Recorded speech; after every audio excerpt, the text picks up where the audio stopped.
Hi. Tonight, what I wanted to talk about is having to place a loved one in a nursing home or actually a hospice. And from my experience, or what I suggest that you would do is what I did is to do your research with anything that you decide to do. Um, Research. Um, well, first of all, what you should do is through the insurance, through the person's insurance, see which what do they have available, like what nursing homes and stuff are available through the insurance, or hospice, and that's where you can start it. And then once you get that information, of course, see what the hospital will pay for, because it can be very pricey. I know in the state of Texas, where I am, the first like 20 days are free if they have Medicare or Medicaid.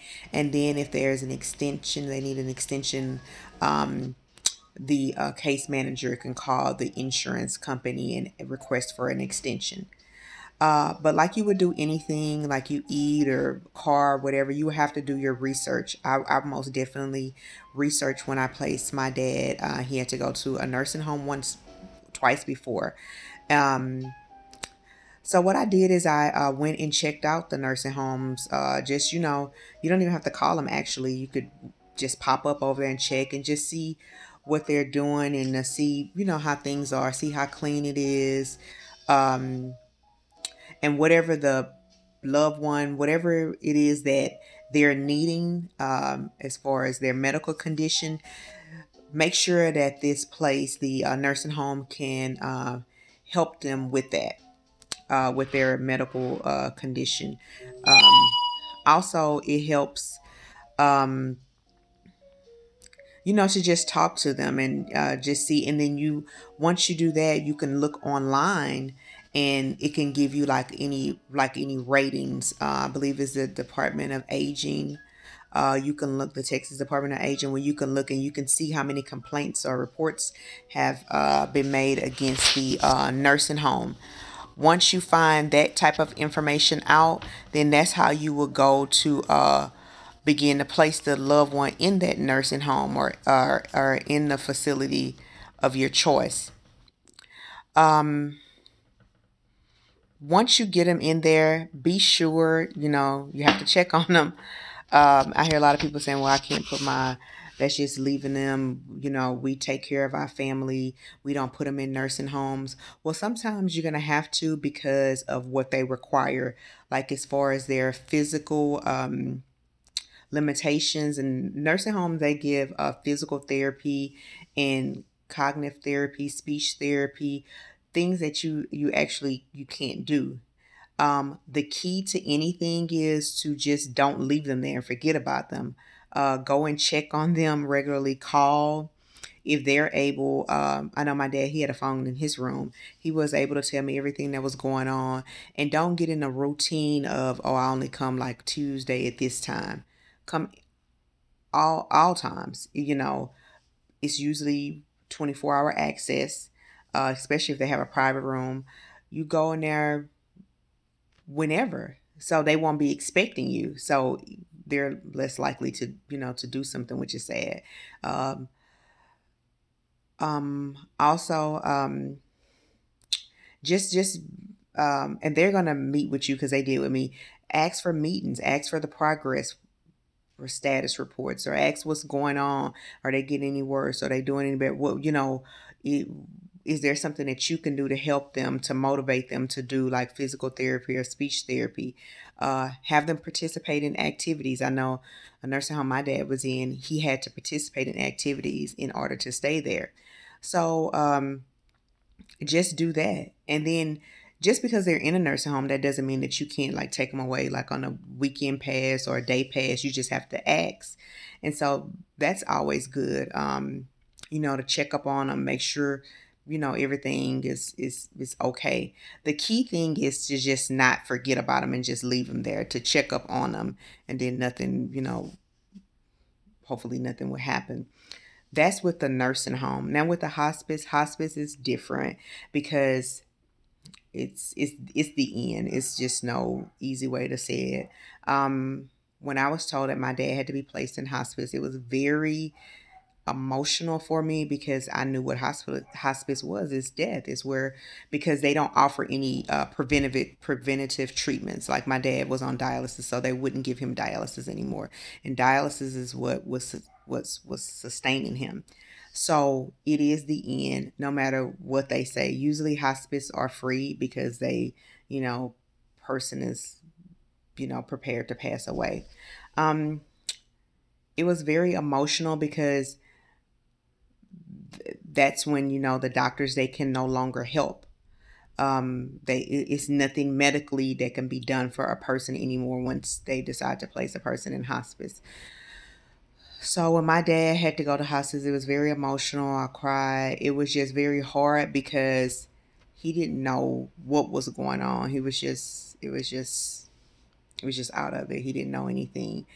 So I, signed up once again with that still too. I still want to check it out because that made me it was even more emotional because now he doesn't know anything. He's not alert. He's not, he's just laying, he's just looking. So they are most likely to, mistreat somebody like that because he can't do anything to, to protect himself. I researched that. Usually people do in-home hospice. That's what they asked me to do, but of course I just couldn't emotionally do that.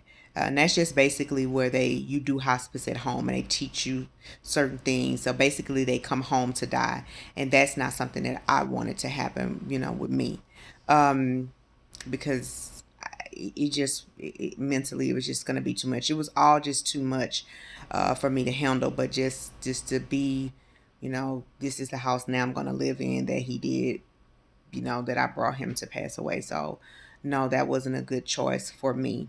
Um, Placing him in the hospice, I guess they're trained to just try to be, they're compassionate, but it's like, I don't know how to explain it. I'm trying to explain, I'm sorry. They were like, we're going to get him here. We're going to care for him to the very end, to the very last breath. And it was just like, ugh, I was already feeling like horrible about having him to go there. But then to just know that that he's going to come there to die. It was just a lot. Even while he was there, he was only there, a day and a half actually before he passed away. Um, it, it's just a comfort. Hospice is comfort care before you pass away. They don't really, they don't really feed you either because it's like I guess it's like like a soothing thing, like you would do a child. It's like it's like they put food in your mouth, but you can't swallow. You can't. It's just something to make you feel comfortable. What the stage that my dad was. Now I did see some people there at the hospice. They were being wheeled around in a wheelchair and stuff like. But my dad, he wasn't able to be. He just laid until he passed away. Um, it's very sad. It's very you just see like the process of life leaving a person, and and just the hopelessness in other people's eyes when you pass by looking, their family members. It's just draining. um so ultimately my dad did pass away in the hospice. So I did get the call, and I went maybe about 20 minutes after he passed away. And it's just um they were nice, but it's just it's just it was really hard to know that that was death. And then to get there, when I got there, I walked down the hall, it was like I was stuck. I couldn't move. And then I saw his room door was closed and it has like a do not disturb sign. So I had saw that sign before, the day before, on somebody else's door. So that's the indication that the person has passed away. And you know, it's like nobody really knows, like the other patients, maybe they don't want to upset them. So they just close the door and just, you know, I let you have your time with them. Also, what I didn't know, in hospice, when you place a person in hospice, they're wanting the information as far as like the funeral home that you want to choose. And to me, I was like still kind of like confused or in the daze as to think, well, he hasn't passed away yet. But that was their expectation, that he was going to pass away. So I need to have things in order as far as like the funeral home that I want to choose. All that I had to do after he passed away, which in the 2 hours after hour after he passed away, I had to choose a funeral home. I just didn't know. I guess I just still just didn't register to me that this was actually happening. Um, they try to be as nice as they can and try to comfort you, but what comfort could they really give you? After your loved one passes away. And then just the things that they say, yeah, I mean, like, then again, I know they're trying to comfort you, but like he went out, peacefully, and just like, it's like you really, it's like what you didn't want to hear right then, because it just, it just happened. um yeah, hospice is just, I know it's a business, but it's just horrible to me.